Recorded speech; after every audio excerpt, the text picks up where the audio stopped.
మనతో బీజేపీ రాష్ట్ర అధ్యక్షులు రామచంద్రరావు గారు ఉన్నారు. అయితే తాజా రాజకీయ పరిణామాలు కావచ్చు, జీహెచ్ఎంసీ ఎన్నికల్లో వాళ్ళు ఏ ఎజెండాతో ముందుకు వెళ్తున్నారు, అదేవిధంగా పార్టీలో జాయినింగ్ కొరకు చాలామంది ముందుకు వస్తున్నారని చెప్తున్నటువంటి నేపథ్యంలో ఎవరైనా ఈ మధ్యలో జాయిన్ అయ్యేటువంటి అవకాశం ఉందా? వారి మాటలు వినేటువంటి ప్రయత్నించడం. సార్ చెప్పండి, జీహెచ్ఎంసీ ఎన్నికలు వస్తున్నటువంటి నేపథ్యంలో మీ యొక్క వ్యూహం ఏ విధంగా ఉండబోతుంది, ఏ విధంగా ముందుకెళ్ళబోతున్నారు? ఇప్పుడు జిహెచ్ఎంసీలో ముందుగా స్థానిక సమస్యల మీద మా కార్యకర్తలు దాన్ని ఐడెంటిఫై చేసి స్థానిక సమస్యల మీద పోరాటాలు ఒకటి, రెండోది ప్రభుత్వం నిర్లక్ష్యం జిహెచ్ఎంసీ విషయంలో ఒకటి, మూడోది మజ్లిస్ పార్టీతోని ఈ రెండు పార్టీలు కూడా కలిసి హైదరాబాద్ నగరాన్ని డెవలప్మెంట్ కాకుండా ఆపుతున్నటువంటి ఒక నేపథ్యాన్ని ముందుకు పెట్టుకొని మజ్లిస్ పార్టీని కేవలం ఓట్ బ్యాంక్ పాలిటిక్స్ కింద వాడుతున్నటువంటి ఒక ఈ రెండు పార్టీలు కూడా ఈరోజు హైదరాబాద్లో డెవలప్మెంట్ కావాలంటే మజ్లిస్ రాకూడదు అనేటటువంటి ఆలోచన ప్రజల్లో ఉన్నది. బీజేపీ కూడా అది ముందు పెట్టే అవకాశాలు ఉంటాయి. నాలుగోది, ఈరోజు ప్రజల్లో ఒక వ్యతిరేక నిర్ణయాలు తీసుకుంటే ప్రభుత్వం వ్యతిరేకంగా కూడా పోరాడతాం. అది విద్యార్థుల సమస్య కావచ్చు, స్థానికంగా నీటి సమస్య కావచ్చు, ఇంకా రోడ్ల సమస్య కావచ్చు, ట్రాఫిక్ సమస్య కావచ్చు. కాంగ్రెస్ పార్టీ యొక్క పరిపాలన, ఎందుకంటే మున్సిపల్ అడ్మినిస్ట్రేషన్ మినిస్టర్ కూడా స్వయంగా ముఖ్యమంత్రి గారు ఉన్నారు. కాబట్టి అన్ని రంగాల్లో ఈ యొక్క ప్రభుత్వం ఫెయిల్ అయింది. పురపాలక సంఘ ఎన్నికలు మనం చూసినాం గతంలో, వాళ్ళు గెలిచినట్టు మున్సిపాలిటీ కూడా అధ్వానంగా తయారవుతున్నాయి. అక్కడ కూడా ప్రతి చోట కూడా ప్రజలు ఈరోజు అల్లడిపోతూ ఉన్నారు. అక్కడ ఆ విషయాలన్నీ కూడా ఇక్కడ హైదరాబాద్ నగరంలో చెప్పి వారిని కూడా మేము అప్రమత్తం చేసి కాంగ్రెస్ గెలిస్తే డెవలప్మెంట్ కాదు, బీఆర్ఎస్ గెలిస్తే డెవలప్మెంట్ కాదు, ఓన్లీ బీజేపీ గెలిస్తేనే సెంట్రల్ ఫండ్స్ని కరెక్ట్గా యూజ్ అవుతుంది. ఇక్కడ లేకుంటే రాష్ట్ర ప్రభుత్వం ఆ సెంట్రల్ ఫండ్స్ని దారి మళ్ళిస్తూ ఉన్నారు, డైవర్ట్ చేస్తూ ఉన్నారు. కాబట్టి ఇవన్నీ కూడా ఉన్నాయి. అవన్నీ ప్రజలకు బీజేపీ లోకల్ ఇష్యూస్ పైన ఎక్కువ పోరాడటం లేదు, ప్రజల్లోకి వెళ్ళట్లేదు అనేటువంటి ఒక అభిప్రాయం. మేము అదే చెప్తున్నాం కదా. మా ఫోకసే లోకల్ ప్రోగ్రామ్స్, మా ఫోకసే డివిజన్ ఒక యూనిట్గానే మేము పోరాడతాం. ఇట్లా మీరు ఏ విధంగా ప్రజల్లోకి వెళ్ళబోతున్నారు? పాదయాత్రలు చేయబోతున్నారా, బస్ యాత్రలు చేస్తున్నారా?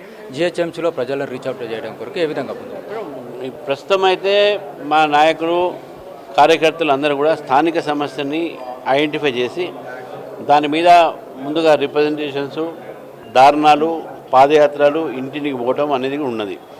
ప్రస్తుతం ఎస్ఐఆర్ ప్రక్రియ జరుగుతుంది కాబట్టి కొంత కార్యక్రమాల్లో కొద్దిగా మేము సరళించడం జరిగింది. లేకుంటే అసలు ఈ పాటికల్లా చాలా ఉద్యమాలు కూడా జరిగేవే. ఈ ప్రక్రియ అయిపోగానే ప్రతి మండలంలో కూడా ప్రభుత్వం వ్యతిరేకంగా ఈ జిహెచ్ఎంసీ, అదేవిధంగా మున్సిపల్ అడ్మినిస్ట్రేషన్ వ్యతిరేకంగా వారి యొక్క నిర్లక్ష్యం ఏదైతే సివిల్ దీని మీద ఉన్నదో, సివిక్ ఎమ్యూనిటీస్ మీద ఉన్నాయో దాని మీద పోరాటం జరుగుతుంది. మేము పాదయాత్రలు తీస్తాము, బస్ యాత్రలు తీస్తాము, మా నాయకులు తిరుగుతారు. దాన్ని రీచ్ మన పబ్లిక్ దగ్గర పోవడానికి, వారితో మమేకమై వారి సమస్య మీద పోరాటానికి మేము ఏ ఒక్క కొసరు కూడా వదిలిపెట్టాము. మేము పబ్లిక్తోనే ఉంటాము, ఒక ప్రజల సమస్య మీద పోరాడతామని చెప్పి తెలియజేస్తారు. మీరు పార్టీలో చాలామంది జాయిన్ అవుతారు, పెద్దవాళ్ళు కూడా జాయిన్ అవుతారని చెప్తున్నారు. కానీ ఇప్పటి వరకు పెద్దవాళ్ళు ఎవరు కూడా జాయిన్ కాలేదు, చిన్న వాళ్ళు మాత్రం జాయిన్ అవుతున్న నేపథ్యం భవిష్యత్తులో పెద్ద వాళ్ళు జాయిన్ అయ్యేటువంటి అవకాశం అందరూ ఎదురు చూస్తున్నారు. అందరూ ఎమ్మడే జాయిన్ గారు. ఎందుకంటే ఎలక్షన్స్ ముందుగానే, ఎలక్షన్స్ సమీపం వస్తున్న సమయంలోనే నిర్ణయాలు ఎక్కువగా తీసుకుంటారు. ఇప్పటికే మాతో చాలామంది సంపర్కులు ఉన్నారు. నిన్న మా అభయ పాటలు కూడా ఆ మాట చెప్పారు. ఎప్పుడు సమయం ఉంటుంది, రైట్ టైం ఉంటుందో అప్పుడే పార్టీ జాయిన్. ఇప్పటికే జిహెచ్ఎంసీ ఎన్నికల సందర్భంగా చాలామంది ఇతర పార్టీ నుంచి కార్యకర్తలు మా దాంట్లో వచ్చారు. నిన్న మొన్న కూడా మేము చూసాము, కార్వాన్లో ఒక బీఆర్ఎస్ నుంచి చాలా పెద్ద ఎత్తున కార్యకర్తలు మా దగ్గరకు వచ్చారు. చాలామంది మాజీ కార్పొరేటర్లు కూడా ఇతర పార్టీ నుంచి బీజేపీలో రావడానికి సిద్ధంగా ఉన్నారు.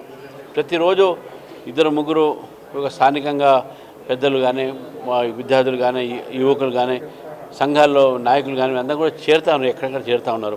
కాబట్టి చేరికలకు ఎక్కడ కూడా బీజేపీ మేము వెనక్కి పోయేది లేదు.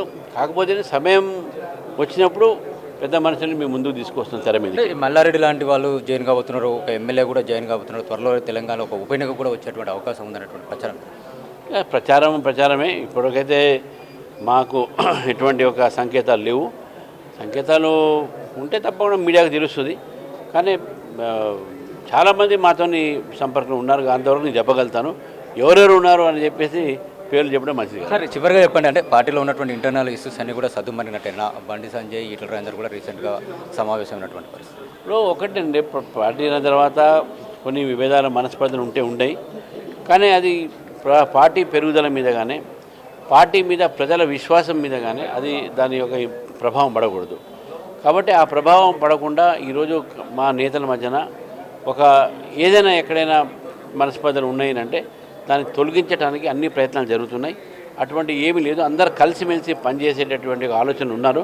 కాబట్టి మాకు పార్టీ నాయకులందరూ కూడా కలిసే పార్టీ నడుపుతాము, నిర్ణయం చేసుకుంటాము. ఎవరి మధ్యన కూడా ఎటువంటి ఏదైనా మనస్పర్ధలు ఉన్నా, విభేదాలు ఉన్నా దాన్ని మేము మా ఒక పద్ధతి ప్రకారము దాన్ని తొలగించే ప్రయత్నం చేస్తాము. అటువంటి పార్టీ అంతా కూడా ఐక్యంగా ఉన్నది, ఎక్కడ కూడా ఎటువంటి విభేదాలు లేవు. సార్ ఢిల్లీలో కాక్రోచ్ జనతా పార్టీ నిన్న చేసినటువంటి యాజిటేషన్ చూసారు సార్, మీరు దీనిపైన మీ స్పందన?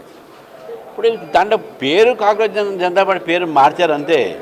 ఎందుకంటే ఇప్పుడు ఉన్న వాళ్ళ పేర్లు పెట్టుకుంటే ఎవరు రారు.